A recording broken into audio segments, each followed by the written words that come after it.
பரமசிவன் கழுத்தில் இருந்து பாம்பு கேட்டது, கருடா சௌக்கியமா?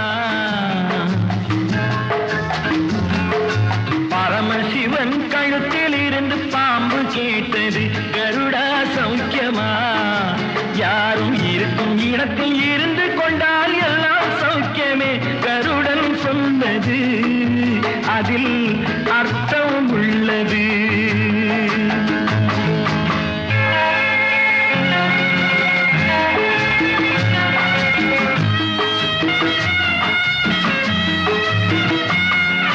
உயர்ந்த இடத்தில் இருக்கும் போது உலகம் உன்னை மதிக்கும், உன் நிலைமை கொஞ்சம் இறங்கி வந்தால் நிழலும் கூட மிதிக்கும்.